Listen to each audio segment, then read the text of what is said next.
Hermanos, les invito a buscar en Lucas, capítulo 15, del 11 al 32.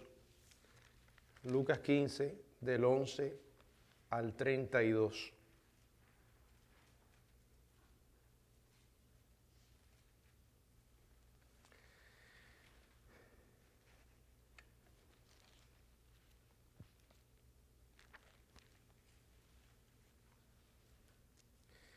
También dijo, un hombre tenía 2 hijos, y el menor de ellos dijo a su padre, Padre, dame la parte de los bienes que me corresponde, y le repartió los bienes. No muchos días después, juntándolo todo, el hijo menor se fue lejos a una provincia apartada, y allí desperdició sus bienes viviendo perdidamente. Y cuando todo lo hubo malgastado, vino una gran hambre en aquella provincia, y comenzó a faltarle. Y fue y se arrimó a uno de los ciudadanos de aquella tierra, el cual le envió a su hacienda para que apacentase cerdos, y deseaba llenar su vientre de las algarrobas que comían los cerdos, pero nadie le daba. Y volviendo en sí dijo, ¿cuántos jornaleros en casa de mi padre tienen abundancia de pan, y yo aquí perezco de hambre? Me levantaré e iré a mi padre, y le diré, Padre, he pecado contra el cielo y contra ti, ya no soy digno de ser llamado tu hijo, hazme como a uno de tus jornaleros. Y levantándose vino a su padre, y cuando aún estaba lejos lo vio su padre, y fue movido misericordia, y corrió, y se echó sobre su cuello, y le besó. Y el hijo le dijo, Padre, he pecado contra el cielo y contra ti, ya no soy digno de ser llamado tu hijo. Pero el padre dijo a sus siervos, sacad el mejor vestido y vestirle, y poned un anillo en su mano y calzado en sus pies, y traed el becerro gordo y matadlo, y comamos y hagamos fiestas. Porque mi hijo, muerto era y ha revivido, se había perdido y es hallado. Y comenzaron a regocijarse. Padre, gracias te damos por tu palabra, gracias porque tú nos hablas a través de ella. Y aquí estamos, Señor, dispuestos para estudiarla, y te pedimos que tú ilumines nuestras mentes y nos lleves, Señor, a toda verdad. Te pido ahora que tú nos guíes, Señor, en el nombre de Jesús. Amén. Bueno, hermanos, continuando con esta serie de estudios sobre el Evangelio de Lucas, estamos en lo que se conoce como la parábola del Hijo Pródigo, pero el título del estudio es la parábola de los 2 hijos perdidos. Creo que este título realmente representa mejor esta historia que encontramos aquí en Lucas 15. Recuerden que el tema que nos ha estado presentando Lucas en este capítulo 15 es el tema del gozo en el cielo por los pecadores que se arrepienten. Y lo ha estado haciendo a través de unas parábolas que el Señor cuenta, la parábola de la oveja perdida, también la parábola de la moneda perdida, y esta parábola que en realidad habla de 2 hijos perdidos. Siempre se suele hacer énfasis solo en uno, al que se le llama el pródigo, que abandona la casa. Pero en la medida en que estudiamos el pasaje, nos vamos a dar cuenta de que no es solo uno el que estaba perdido, sino que son 2 los hijos que estaban perdidos. Las 2 primeras parábolas destacan la parte divina en la búsqueda de los pecadores. Esta tercera, aunque se refiere a Dios como el buscador, se enfoca más en el aspecto humano de la salvación. Aquí vemos pecado, rechazo, arrepentimiento y regreso del hombre a Dios. Esta historia gira en torno a 3 personajes. Primero, el hijo menor, después vamos a mirar al padre, y por último, el hijo mayor. La historia la hemos titulado la parábola de los 2 hijos perdidos, porque en realidad, como vamos a ver y ya lo mencioné, el hijo menor que abandona la casa y se lleva los bienes que el padre le da y que los malgasta viviendo perdidamente, estaba perdido llega a tocar fondo, regresa arrepentido a su padre. El otro no se fue de la casa del padre, estaba cerca del padre, vivía junto al padre y estaba tan perdido, o podemos decir, peor que aquel que abandonó el hogar. Entendamos que esta historia se desarrolla en una cultura cuya prioridad era buscar el honor y evitar la vergüenza. Quizás para mucha gente hoy esto no signifique mucho en nuestro contexto actual, en nuestra cultura, pero en la cultura judía, en aquella época, el honor, la dignidad, evitar la vergüenza, mantener la reputación, eran cosas muy valoradas. Y una de las cosas también que nos va a llamar la atención en esta historia es como el padre, para manifestarle gracia a su hijo, es capaz de hacer las cosas que menos se podían esperar en aquella cultura. Bueno, vamos primero al hijo menor. El hijo menor, su historia aparece en los versos del 11 al 19 del capítulo 15. Se desarrolla en tres etapas que podemos considerar tres etapas vergonzosas, porque lo primero que hace es que va a su padre y le hace una petición vergonzosa. En Lucas capítulo 15, dice la Biblia en el verso 11 y 12, también dijo, un hombre tenía 2 hijos, y el menor de ellos dijo a su padre, Padre, dame la parte de los bienes que me corresponde. Y le repartió los bienes. La narración empieza presentándonos a un hombre que, como vamos a ver, representa a Dios mismo. Este hombre tenía 2 hijos. El menor se acerca a su padre con una petición vergonzosa. ¿Por qué? En un momento lo vamos a explicar. Le dice, Padre, dame la parte de los bienes que me corresponde. Miren, que un hijo se acerque a su padre en aquella cultura pidiéndole los bienes que le corresponde, es como si le estuviera diciendo, tengo deseos de que estés muerto. Me interesan tus propiedades, pero tú no me interesas. Eso era lo que le estaba diciendo este hijo a su padre con semejante petición. ¿Por qué? Primero, porque la herencia no se repartía hasta que el padre estuviera muerto. Segundo, este hijo era el menor, no era el primogénito. Solo le correspondía 1/3 de los bienes de su padre. Al primogénito le correspondían el doble, o sea, 2/3. Y el padre asombrosamente le concede la petición. ¿Qué se habría esperado de un padre en aquella cultura que un hijo le hiciera semejante petición? Bueno, que lo hubiera echado de la casa, que le hubiera dicho así, pues ahora mismo te vas de aquí. Pero no, el padre no hace eso. El padre, dice la Biblia, que le repartió los bienes.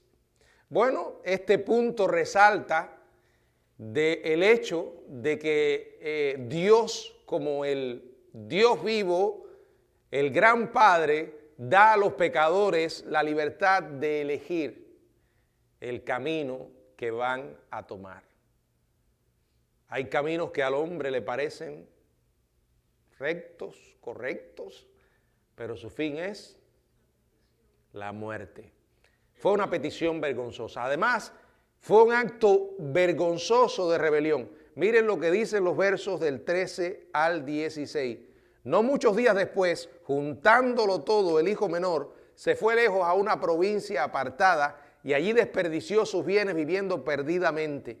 Y cuando todo lo hubo malgastado, vino una gran hambre en aquella provincia y comenzó a faltarle. Y fue y se arrimó a uno de los ciudadanos de aquella tierra, el cual le envió a su hacienda para que apacentase cerdos. Y deseaba llenar su vientre de las algarrobas que comían los cerdos, pero nadie le daba. Bueno, el padre le entrega los bienes. No pasó mucho tiempo para que este hijo menor, dice la Biblia, que lo juntó todo, es decir, todo lo que había recibido, y se fue lejos. De la única manera que se podía llevar todo lo que había recibido es cambiarlo por dinero efectivo.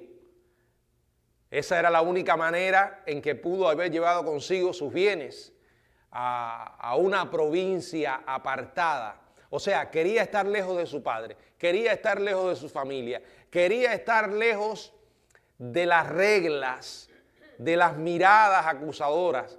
Quería vivir, como se dice, la dulce vida. Quería vivir a su manera. Quería darle total libertad a sus pasiones carnales. Quería vivir como le daba, como se dice, la gana. Y que nadie se lo impidiera. Se alejó de su padre. Dice aquí a una provincia apartada. Esto significa que se metió en una región gentil. Quería, como dije, estar lejos de toda responsabilidad de su padre, de los aldeanos, que nadie le condenara por su comportamiento vergonzoso. Y esto es una ilustración de la misma actitud de los pecadores hacia Dios. La historia humana es la historia del hombre sin Dios huyendo de él. Cada cual se apartó por su camino. No hay quien busque a Dios, ni siquiera uno. El hombre no quiere dar cuenta a Dios. Dice la palabra en Romanos que se envaneció en su razonamiento y su necio corazón fue entenebrecido. Cambiaron al Dios vivo por las criaturas, terminando adorando a las criaturas antes que al Creador. Esto era una pésima decisión e iba a recibir las consecuencias. Porque Dios nos ha creado con la capacidad de decidir. Tú y yo tomamos decisiones todos los días, pero también debemos estar totalmente conscientes de que esa capacidad no nos permitirá escapar de las consecuencias. Toda decisión deja consecuencias. Si tomamos una buena decisión, las consecuencias serán favorables. Si tomamos malas decisiones, las consecuencias nos perseguirán, haciéndonos la vida miserable. Este hombre se fue y cuando llegó a su destino, dice la Biblia, que desperdició sus bienes viviendo perdidamente. La palabra de Dios describe el pecado con estas palabras en el libro de Hebreos, en el capítulo 11, en el verso 25, dice el escritor de Hebreos que Moisés escogió antes ser maltratado con el pueblo de Dios que gozar de los deleites temporales del pecado. Los placeres del pecado son efímeros. Ese intento del hombre de llenar el vacío que solo puede llenar el Dios que le creó, ese intento de hacerlo poniendo en ese lugar diferentes ídolos como el dinero, el placer, el poder. Podríamos seguir mencionando muchas cosas más, muchas de estas que no son realmente malas y que Dios nos creó con esas necesidades, porque el placer vino de la mano de Dios. El dinero en sí no es malo. Tener poder tampoco es malo. El problema es cuando estas cosas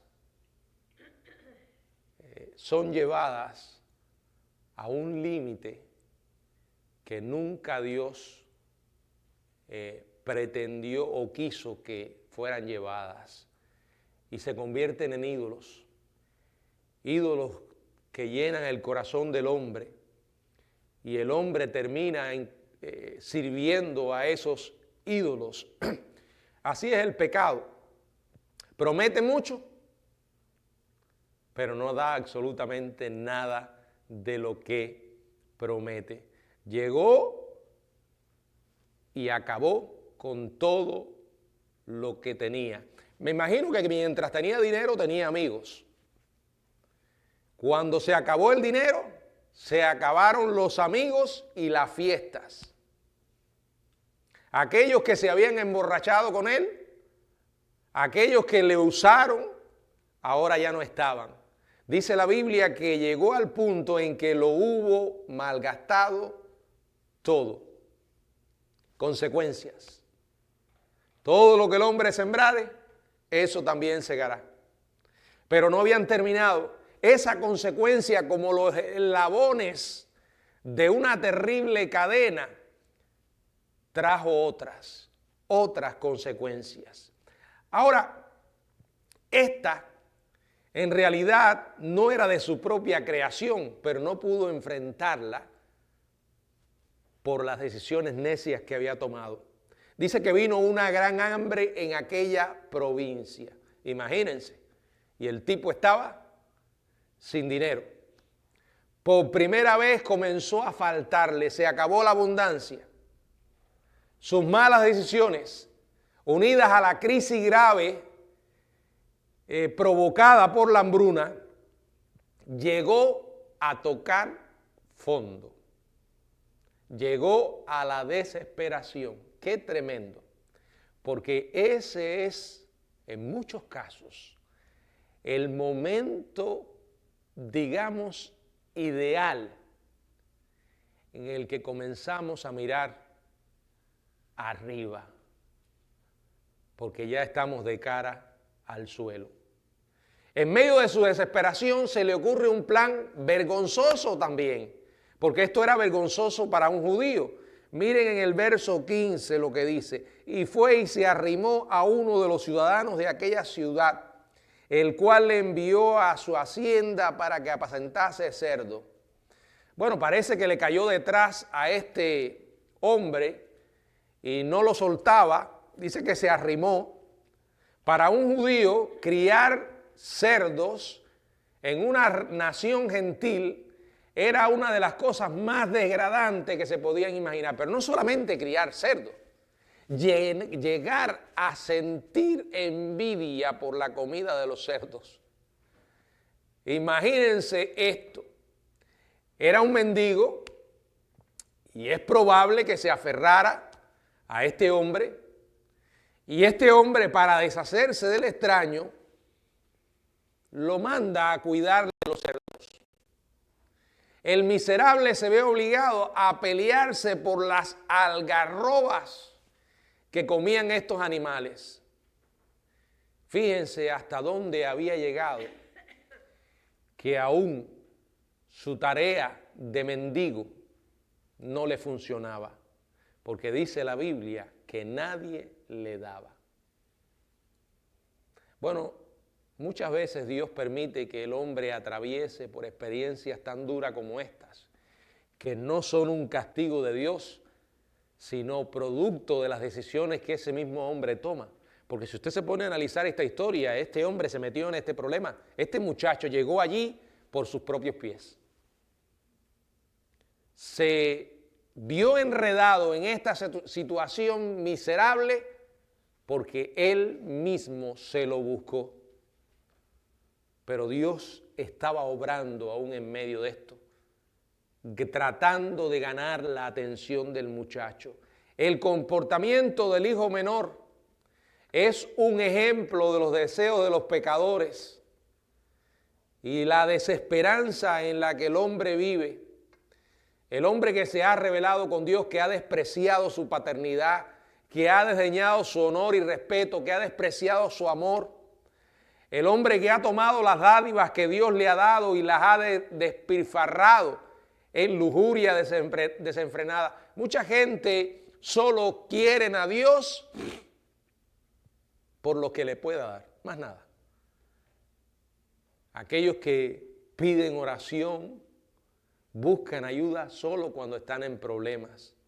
Otros que ni siquiera están dispuestos a reconocerle, pero se olvidan de que todo lo que tienen, comenzando por la mismísima vida, se las ha dado Dios.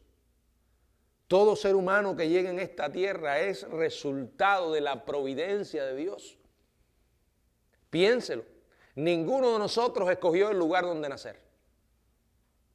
Ninguno de nosotros escogió la familia que iba a tener.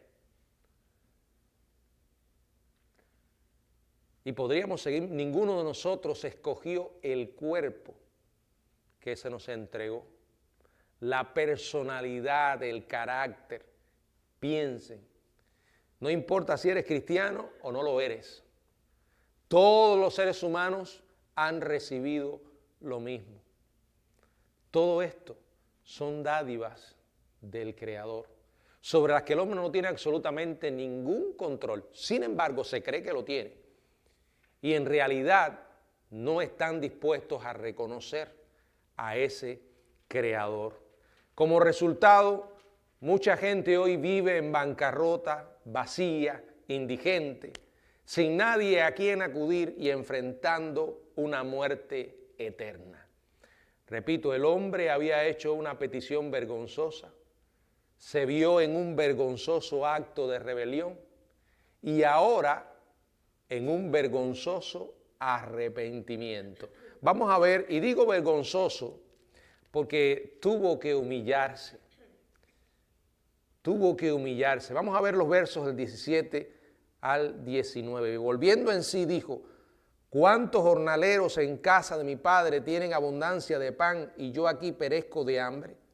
Me levantaré, iré a mi padre y le diré: Padre, he pecado contra el cielo y contra ti, ya no soy digno de ser llamado tu hijo. Hazme como a uno de tus jornaleros. Dice el verso 17, y volviendo en sí. El tipo recuperó la lucidez, digamos. Parece como que dice esto, ¿no? Por primera vez comienza a pensar de una manera correcta. ¿Y cómo lo hizo? En medio de su desesperación, en medio del hambre, en medio del trabajo vergonzoso de criar cerdos y de comer o querer comer lo que los cerdos comían. ¿Qué le vino a la mente? Le vino a la mente su padre. Su padre. Dice el verso 17, y volviendo en sí dijo: ¿cuántos jornaleros en casa de mi padre tienen abundancia de pan y yo aquí perezco de hambre? ¿De qué se acordó? Se acordó de su padre. Se acordó de lo generoso que era su padre. Se acordó de cómo su padre trataba a los empleados. Se acordó que su padre era misericordioso. Esto nos recuerda algo muy interesante. Estaba leyendo un libro de Tim Keller o Timothy Keller titulado El Dios pródigo. Y dice él que generalmente se piensa en el hijo pródigo. Y en cierta manera con razón, porque alguien que es pródigo, según el diccionario de la Real Academia, es alguien que derrocha, viviendo una vida desordenada, una vida de decisiones imprudentes. Pero también la palabra pródigo significa generoso, generoso hasta el extremo. Y decía Keller, siempre pensamos en esta historia como la historia del hijo pródigo. Pero no está mal pensar en ella como la historia del Dios pródigo, el Dios generoso, generoso hasta el extremo, diciéndole en las palabras de Romanos, el Dios que no escatimó ni a su propio Hijo, sino que lo entregó por todos nosotros. Y cuando miramos la historia del Padre, que vamos a seguir explorando, nos quedamos realmente asombrados de cómo trató a su Hijo de una manera tan generosa, exponiéndose él a la deshonra, a la burla y al desprecio de sus semejantes en aquella cultura. La Biblia ya aquí comienza a presentarnos a ese Padre generoso, y de él fue el que se acordó él. No dijo, voy a volver a mis amigos, intentaré regresar a mis andanzas, volveré a mi Padre. Recordaba a su Padre, el Padre que era tan generoso, que iba por encima de lo que la ley requería, y dice que sus jornaleros tenían abundancia de pan. Este recuerdo le brindó esperanza. ¿Por qué? Porque él conocía a su Padre. Él sabía cómo era su Padre. Él había visto la generosidad de su Padre y dijo, me levantaré e iré a mi Padre. Entonces comienza a ensayar una breve confesión que va a decirle cuando llegue a la casa. Está en el verso 18 y 19, si alguien puede leerlo, por favor. Lucas 15, 18 y 19. Me levantaré e iré a mi padre y le diré, Padre, he pecado contra el cielo y contra ti. Ya no soy digno de ser llamado tu hijo. Hazme como a uno de tus jornaleros. Fíjense, yo me imagino a este muchacho después de haber pensado o escrito de alguna manera lo que iba a decir, repasarlo una y otra vez, ensayarlo, memorizarlo. Él sabía que estaba en una situación bien desesperada, pero recordaba que su padre era bondadoso, recordaba que su padre era generoso, recordaba que su padre era clemente, y de igual modo el pecador arrepentido vuelve al Padre por fe sin nada que ofrecer. Así iba ese hijo, no tenía nada que ofrecer, solo esperaba un favor que no merecía. ¿Saben qué significa eso? ¿Qué era lo que estaba esperando él? ¿Se merecía él algún acto de generosidad? Recuerden que yo dije al principio que le pidió a los bienes al Padre, y pedirle los bienes al Padre era como decirle, quiero que te mueras para que me des lo mío. Era como decirle, tú no me importa, lo que me importa es lo que tienes. Bueno, él no tenía derecho a esperar nada, solo un favor que Dios podía darle, misericordia, digo que su Padre podía darle, y eso se llama gracia. Gracia. Y otra de las cosas importantes es que él tenía una clara conciencia de que había pecado. Fíjense cómo dice, he pecado contra el cielo y contra ti. Eso es lo que es el pecado. Ante cualquier otra cosa que alguien pueda buscar para definirlo, el pecado es una ofensa contra el Dios Santo. Sin importar las consecuencias que uno tenga que enfrentar por un pecado, alguien que verdaderamente ha sido quebrantado, que ha llegado al punto de reconocer que está perdido, entiende que el pecado es ante todo una ofensa contra Dios. En la misma forma, un pecador arrepentido necesita hacer esto. Y él estaba pidiendo por lo menos, no quiero nada, no tengo derecho a nada. Recíbeme como un empleado, hazme como uno de tus jornaleros. ¿Por qué? Porque en aquella cultura, donde tanto significaba el honor, el prestigio,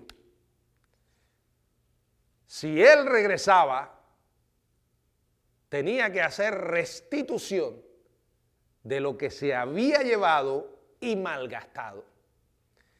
Y lo que esperaba era que por lo menos el padre lo recibiera como un empleado para él trabajar el resto de su vida pagando lo que había derrochado. Porque aunque no le costó nada, alguien había tenido que pagar por eso, o tendría que pagar. Específicamente, su hermano mayor. Porque ahora él regresaba después de haber derrochado aquello. Hazme como a uno de tus jornaleros. Ahora quiero que veamos al padre. Después de ver al padre, vamos a terminar echando una mirada al hermano mayor. Porque esta es otra de las cosas que ocurre en esta historia. Generalmente solo nos enfocamos en el hijo pródigo. Hablamos un poco del Dios pródigo, como dice Keller, pero no mencionamos para nada al hijo mayor, al hermano mayor. Y como se llama el estudio, esta es en realidad la parábola de dos hijos perdidos. El padre, al igual que la vergonzosa historia de su hijo perdido, a los ojos de los dirigentes religiosos, su historia se desarrolla en tres etapas. Lo primero que hace es una amorosa recepción, pero vergonzosa y escandalosa en aquella cultura. Verso 20 y 21, si alguien puede leerlo.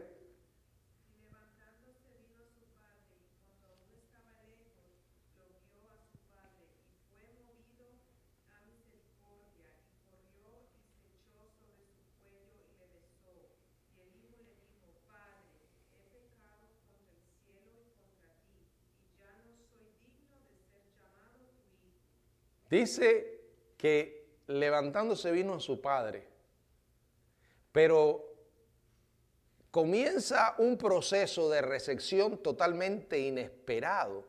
Dice que cuando el joven aún estaba lejos, dice allí el verso 20, y cuando aún estaba lejos, lo vio su padre. ¿Por qué lo vio?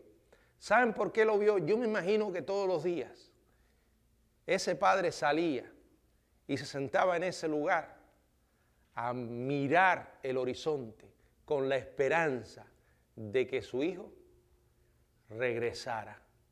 Dice que cuando estaba lejos, lo vio. Cuando al fin le vio, fue movido a misericordia y corrió y se echó sobre su cuello y le besó. Esto nos conmueve, ¿verdad?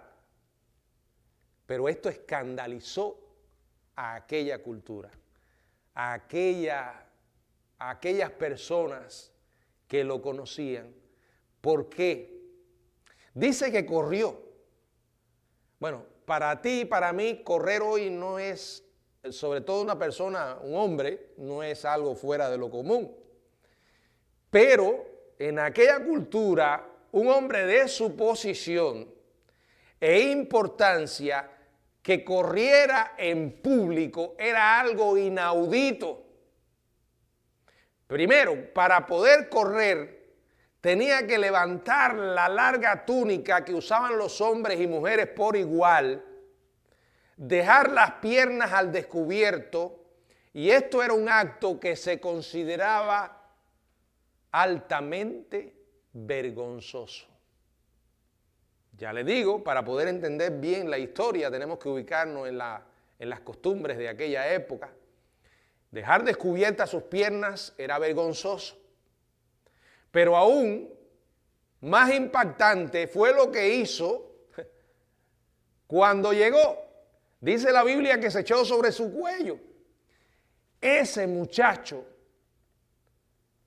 venía totalmente inmundo, olía a cerdos. Él se echa sobre su cuello, a pesar de la empobrecida inmundicia y los asquerosos trapos que usaba, y dice la Biblia que le besó. La palabra aquí, cuando dice que le besó, significa que lo hizo una y otra vez. Esto es una recepción realmente inesperada. No era algo común en un caso como esto. Se esperaba que el padre lo reprendiera y lo castigara duramente, si es que lo recibía. Entonces el muchacho, al ver esto, se acuerda de su discurso que había estado ensayando y comienza a soltárselo al padre. Le dice: Padre, verso 21, he pecado contra el cielo y contra ti. Ya no soy digno de ser llamado de ser llamado tu hijo. Pero el padre lo interrumpe. El padre no lo deja terminar. El padre dice a sus criados, saquen el mejor vestido y vístanle. Pónganle un anillo en su mano y calzado en sus pies. Él no pudo decirle la frase que le quedaba. ¿Cuál era? ¿Se acuerdan? Hazme como a uno de tus jornaleros. ¿Saben por qué? Porque la recepción que el padre le había dado era la recepción de un hijo. El padre lo había perdonado. El padre le había otorgado gracia. Y miren ahora esta impresionante reconciliación. Verso 22, pero el padre dijo, saquen el mejor vestido, vestirle, poner un anillo en su mano y calzado en sus pies. El mejor vestido, ¿saben cuál era? Uno que usaba el padre, aquel que usaba para ocasiones trascendentales. El anillo era la joya del padre, la que usaba para sellar documentos. Era una especie de escudo familiar. Se sellaba un documento para darle autenticidad. Si se le daba el anillo al hijo, se le estaba entregando los privilegios, los derechos y la autoridad del mismísimo padre. Calzado, que lo calzaran. Los siervos generalmente no usaban calzado. Quiere decir que aquel padre estaba recibiendo a su hijo no como un siervo, sino como un hijo. Y entonces el gran regocijo, versos 23 y 24, traed el becerro gordo y matadlo, y comamos y hagamos fiesta, porque este mi hijo muerto era, ya revivido, se había perdido y es hallado, y comenzaron a regocijarse. Dice que rebosante por el regreso de su hijo, ordena a sus siervos que hagan una fiesta, y escogen para esto el becerro gordo. Un becerro gordo podía alimentar 200 personas. Quiere decir esto que toda la aldea había sido invitada. En aquellos tiempos la carne no era muy común porque era altamente costosa y solo se reservaba para ocasiones especiales. El padre no solo proporcionó carne, sino al becerro gordo, y la razón era que su hijo estaba muerto y había revivido. Estaba perdido y ha sido hallado. Y dice que comenzaron a regocijarse. Nos queda el tercer personaje de la historia, el hijo mayor, de quien se habla muy poco. Alguien que estaba en la casa del padre. Alguien que según sus opiniones nunca había desobedecido al padre. Pero en realidad estaba tan perdido o peor que su hermano que se había ido. ¿Por qué? Lo vamos a ver. Vamos a ver en primer lugar la vergonzosa reacción del hijo mayor. Verso 25 al 30. Si alguien puede leerlo, por favor.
Bueno, el hijo mayor había estado en el campo, había probablemente estado supervisando a los trabajadores. Cuando vino del campo y llegó cerca de la casa, él escucha una música y las danzas propias de esta celebración. Al darse cuenta que había una celebración de la que no tenía ni idea, llama a uno de los criados y le pregunta qué era aquello. El criado le explica en el verso 27, tu hermano ha venido y tu padre ha hecho matar el becerro gordo por haberle recibido bueno y sano. En vez de llenarse de alegría, se indigna, se enfurece, porque su padre había recibido a su hermano de semejante manera. Y miren, déjenme decirle algo. Estaba contando hace un momento que las otras dos parábolas que Jesús cuenta, la de la oveja perdida y la de la moneda perdida, en ambas hay alguien que busca. El pastor que busca la oveja que se le perdió, la mujer que busca la moneda que se le perdió. En esta no hay realmente un buscador que se presenta. Pero ¿quién hubiera sido realmente el que debía tomar la iniciativa y buscar? Aquel que se había ido, precisamente el hermano mayor, no el padre. Él debió haberle dicho al padre, mira, yo voy a ir a buscar a mi hermano. Primero porque él era el más afectado. Y segundo porque como su hermano debía amarlo y sabía el dolor que le provocaba a su padre. Pero no se manifiesta como buscador. No sale a buscar a su hermano. En este momento se llena de resentimiento. Ahora entiendan algo, hermano. Esta historia Jesús la cuenta. Y el propósito, al hablar de este hermano mayor, era que aquellos personajes que le estaban escuchando y que le estaban criticando y espiando, porque él se reunía con publicanos y pecadores, estos publicanos y pecadores representan al hijo menor, pero este hijo mayor representa a los escribas y fariseos, que por cierto, por medio de esta historia los invita a entrar a la fiesta y a regocijarse, o sea, a cambiar de actitud, a dejar de confiar en su vida moral y religiosa y apropiarse de la gracia divina. Pero como vamos a ver, no se sabe cómo responde este hermano mayor. Jesús deja la historia sin terminar en este sentido, porque la historia verdaderamente todavía no había terminado. En un tiempo no muy distante, habría un hermano mayor que sí realmente se convertiría en el buscador de los perdidos. ¿Quién era ese? Él mismo. Porque el Hijo del Hombre vino a buscar y a salvar lo que se había perdido. Pero quiero que continuemos mirando la historia. Dice que se enojó y no quería entrar. Entonces su padre, mostrando una increíble paciencia, sale y le dice, entra, hijo mío. Le rogaba, dice la palabra, pero él se niega de manera irrespetuosa. Y fíjense cómo se dirige al padre.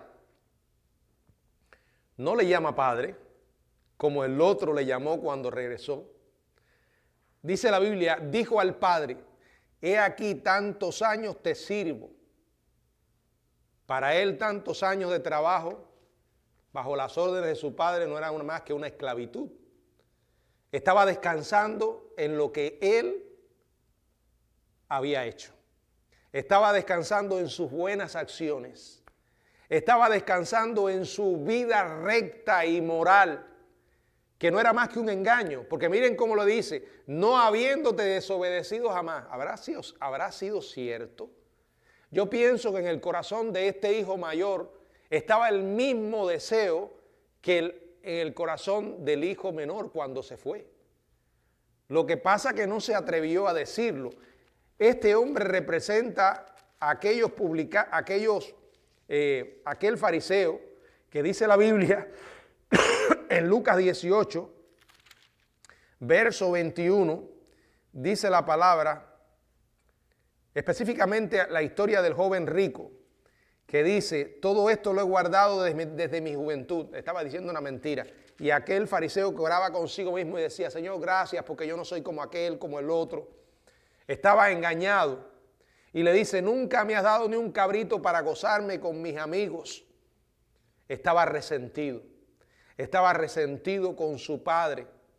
Se negaba a reconocerlo como su padre y a reconocer a su hermano como lo que realmente era su hermano. Miren cómo lo dice, este es, ¿qué?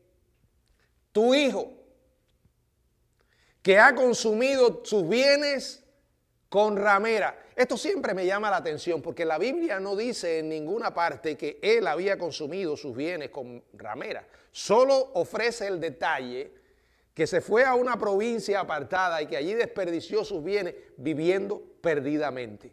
Bueno, puede incluir que se acostaba o pagaba por servicios a prostitutas, pero eso no lo dice. Pero lo que sí me llama la atención es el propósito que se manifiesta aquí, la inclinación de este hermano mayor por degradar a su hermano aún más. Ya bastante degradado estaba, que había regresado apestando a cerdos. Pero él como que quiere poner el dedo en la llaga, como que quiere enfatizar aún más su condición indigna. Es exactamente lo mismo que hacen muchos religiosos y que hacían los escribas y fariseos. Oh, este se reúne con publicanos y pecadores. O sea, la gente despreciada por ellos, rechazada por ellos, eran con los que Jesús se sentaba a comer, a hablar. Pero para ellos esto era inconcebible porque según la manera que tenían de medir, ellos eran peores. Y entonces, cuando tú pones a una persona en una condición así, es porque te crees que de esa manera tú vas a quedar mejor. Generalmente los pecadores que no están dispuestos a reconocerse como pecadores se comparan con ciertos pecados y ciertas personas. Y para ellos esos son los pecadores. No, yo no he matado a nadie, como si matar fuera el único pecado. ¿No han oído eso? ¿Tú eres pecador? No, yo no soy pecador, yo no he matado a nadie. ¿Y quién dice que matar a alguien es el único pecado? No, yo no soy como aquel que, mira, yo no he golpeado a nadie, yo no. No, pecado es desobediencia. Todos somos pecadores, dice la Biblia. Pero entonces él le dice, ha consumido sus bienes viviendo perdidamente. Y aquí saca más su resentimiento. Has hecho matar para él el becerro gordo. No podía tolerar que su padre hubiera tenido ese acto de escandalosa gracia con su hermano. Ahora el padre le da una respuesta gentil y le explica la razón por la que lo había hecho. Le dice, hijo, tú siempre estás conmigo y todas mis cosas son tuyas. Mas era necesario hacer fiesta y regocijarnos, porque tu hermano era muerto y ha revivido, se había perdido y es hallado. Bueno, era un llamado que estaba haciendo el padre a su hijo. Lo estaba invitando a que entrara, a que se regocijara. Lo estaba invitando a la comunión con el Padre. Estaba hablándole a los escribas y fariseos. Les estaba dando una oportunidad para el arrepentimiento, pero la historia termina aquí. La historia no dice si el hijo entró, si se arrepintió. Es como un capítulo abierto, después de haber dejado el llamado a aquellos religiosos.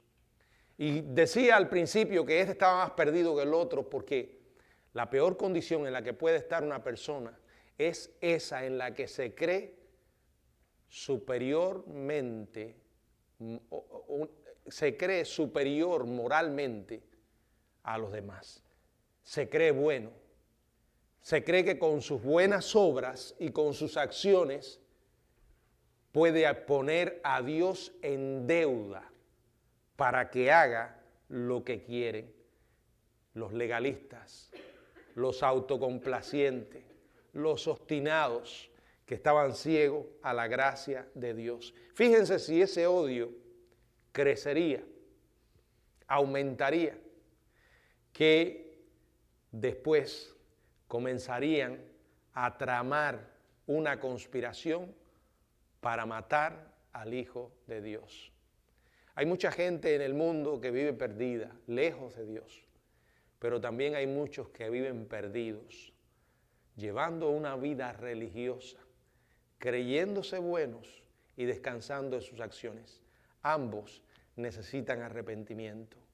Ambos necesitan la gracia de Dios. La gran diferencia entre un hijo y otro es que uno estuvo dispuesto a reconocerse pecador y estuvo dispuesto a valorar la gracia de Dios. El otro no. El otro permaneció endurecido, ciego, y en consecuencia se perdió.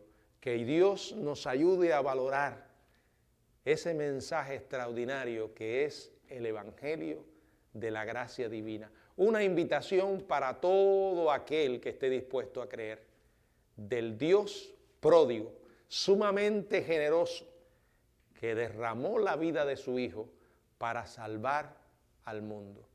Esta parábola es la historia de la salvación del Dios buscador de los pecadores perdidos. Que el Señor nos ayude a ver siempre esta historia con ojos de gratitud para el Dios que nos ha salvado. Que Él nos bendiga. Vamos a terminar, hermanos, y lo haremos cantando una alabanza.